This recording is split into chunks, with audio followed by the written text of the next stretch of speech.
The other bill that was hotly debated, much talked about online gaming bill is now a reality. The Lok Sabha has cleared the promotion and regulation of online gaming bill 2025. The 14-page bill drafted by the IT ministry is sweeping in scope. It regulates e-sports, social and educational gaming, but slams the doors shut on online money games and that basically involves monetary stakes. I'm going to take you through what Ashwini Vaishnav said. See, the people who play online games are not really responsible for it, they are the victims of it. That's why we have been very careful that the victim should not be punished.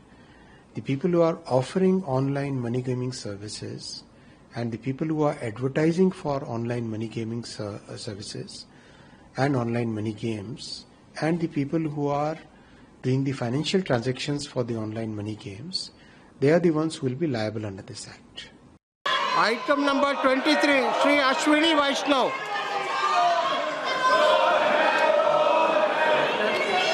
Honorable Speaker Sir, I rise to move that the promotion and regulation of online gaming bill 2025 be taken into consideration. All right, the 14-page bill there, drafted by the IT ministry, is sweeping in scope. It regulates esports, social and educational gaming, but slams the doors shut on online money games that involves monetary stakes. For India's booming online gaming industry, this is the biggest shake-up yet.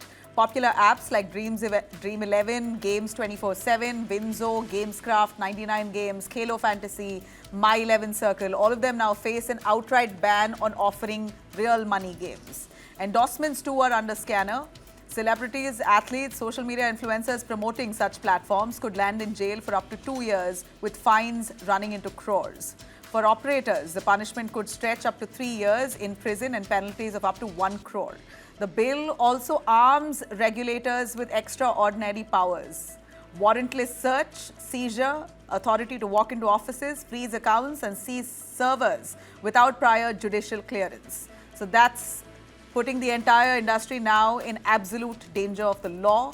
You cannot function if at all you are a betting or a gaming app that involves money.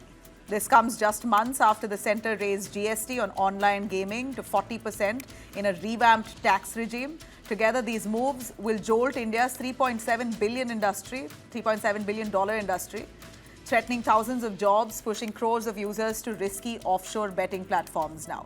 You had Shashi Tharoor, MP of the Congress, who basically said that this could have been thought out better.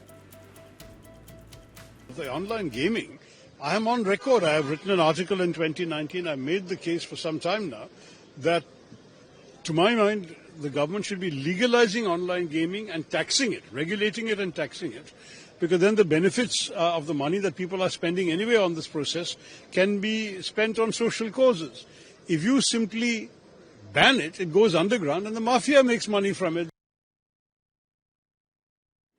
Now, the government, however, argues that the law is necessary. It says compulsive play in driving families into financial ruin, while offshore platforms are being misused for fraud, money laundering, tax evasion, and even terror financing. That the government says this basically is making online betting not just a social problem, but a matter of national security. Now, the bill heads to the Rajya Sabha. Once it's cleared there, the upper house, and once it clears the upper house and secures presidential assent, then the ban on real money gaming in India will finally become a law. So it's right in that direction there. I'm joined in by Kaushik Gaur, founder of India Future Foundation and a cybersecurity expert. A quick word, Kaushik, on banning real money gaming outright. The government really is trying to protect users here. What do you feel? Crores of rupees that are dependent on this, lots of jobs. We know that gaming addiction is real, but at the same time, this will really create a bigger underbelly. What do you say? Absolutely. The bill will create a bigger underbelly because we have three unicorns from India in the online gaming space. And the online gaming space should not be confused with offshore betting and gambling platforms which do not pay GST, which don't do KYC of users, and which are used for laundering money from India. Now, if we have to protect the Indian economy, specifically when we have Trump tariffs up to 50% impacting the Indian economy, we must think about the Indian startup ecosystem, which is creating millions of jobs, and Indian startups which are raising billions of money, particularly in the online gaming skill space. So, if you have a blanket ban without understanding the larger ecosystem, it will just hamper the Indian economy and take us back to the dark ages. Now, in the area of technology where online gaming is becoming a trend today, it's also important to create more awareness.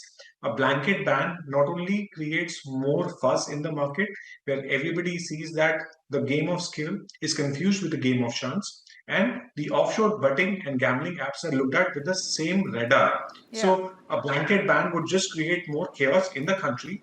I agree with Mr. Shashi Tharoor that this could have been better thought of, and a more debate could have been organized. Erstwhile, we have seen bills like this being put to public consultations before they go to the parliament. However, the government has been extremely secretive about this bill. When they were trying to introduce this bill, there have been no public consultations which have been done by Ministry of Electronics Information Technology. And in fact, none of the gaming authorities or the regulators which have been made so far were even invited or this was discussed with them. So I believe this is not the way so far we have seen the government functioning. This could have been handled in a better manner. Okay, $3.7 billion industry we hear in India, the gaming industry, and the thousands of them who are employed. Couldn't tighter regulations have worked better, like KYC norms, following KYC norms, monitoring these transactions? So these are better solutions instead of a blanket ban. Could that be something that the government can consider instead of banning it? What was required was a central regulation to basically moderate the game of skills and shutting down betting and gambling platforms which have been operating in India, which have been using celebrities for endorsements and have actually been used for money laundering. We have seen a lot of these apps which are popular today, such as the Khelo Yaar Mahadev app, which have been causing massive havoc, and the enforcement directorate has been going after them. In fact, celebrities who have been endorsing these apps have been getting notices from ED. Now, if you put these apps with the Indian online skilling based apps which have been operating, I don't think so. That's the right way to do it. These are two completely different. If we are increasing up to 40% tax on Indian online gaming skilling platforms and putting them in the same radar as we look at the offshore and betting platforms, then we are putting our industry at risk. And we haven't built out mechanisms to stop some of these offshore betting gambling platforms, which have been used for laundering money, which also pose an issue to national security and also pose an issue to the citizen safety. So, what is required is better sense to prevail on this right now, so that the government looks at it in a more open manner than putting a blanket ban on anything to do with online gaming, which involves real money. You know, Kanishk, we see that the bill gives powers to warrantless search and seizures of accounts and freezing accounts. So from both an industry and a cybersecurity perspective, does this really safeguard national security? Again, I'd like to ask, you've already explained why this why this is an excess measure that was taken, but your view on the government really clamping down. Of course, the focus here is on the addiction and the number of families that are ruined, and that's a real issue. You know, how do you address that? Maybe the government can start with a ban and then eventually try to regulate it, because the level of addiction, youth getting into it, letting go of, selling off their family wealth and stealing money, getting into crimes just to gamble to such levels, that's really posing a threat to the youth of India. See, if we look at some of the largest games which are played in India, whether it is cricket or IPL, or the online gaming platforms have been sponsoring these. And we have seen the games space evolve in a big way, where you had certain games which involved game of chance, and you had certain games which were game of skill. With respect to online games of skills, the Ministry of Electronics Information Technology came out with a rule to regulate it erstwhile, and that's why gaming federations were set up. Now, we could have taken a precedence from those and would have given an opportunity for these gaming federations to basically further work together to regulate the online gaming space. Now, mighty bringing out a new law and taking it approved from the parliament just makes the situation worse because you have an existing law which is there and you have not effectively implemented that law. And you bring out a new law, you might even go about implementing, approving it, but the whole part of monitoring it will play a very crucial role because a lot of these offshore betting and gambling platforms continue to operate. Erstwhile, we had seen that Mighty had banned 240 plus Chinese applications, but these Chinese applications changed their domain names to operate from South Korea or some of the other countries, and they continue to operate in India. So blanket ban makes it harder for enforcement. And in India, people find out mechanisms to continue operating some of these applications. So better would have been to regulate this segment, understand this segment, and taking a public consultation route to involve the gaming federation and some of the online gaming companies which are operating in this space, and they continue to pay heavy interest, heavy taxes to the government. So it would have just enabled. So, but the government this also says that there's a ecosystem. lot of terror funding happening. In fact, Ashni Vaishnav said that in the parliament as well. So these apps are being used as platforms to siphon off money, terror funding, or bring money through it.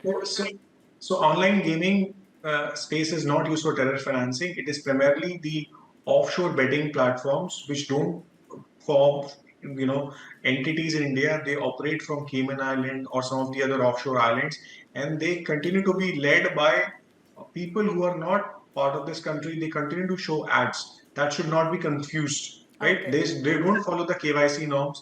They don't follow the GST But norms here as we're well. looking at a blanket ban by the government, right? Yes. So people who are paying GST, who are paying up to 40% of GST, I think it's going to hit them hard because they can't be put in the same lens. I believe this will be challenged in the court by the online gaming Right. companies because a lot is at stake for them, and a blanket ban like this just creates more chaos and it stops the ease of doing business in this country. Well, we hear you. Thank you very much, Kanishka. Appreciate your time.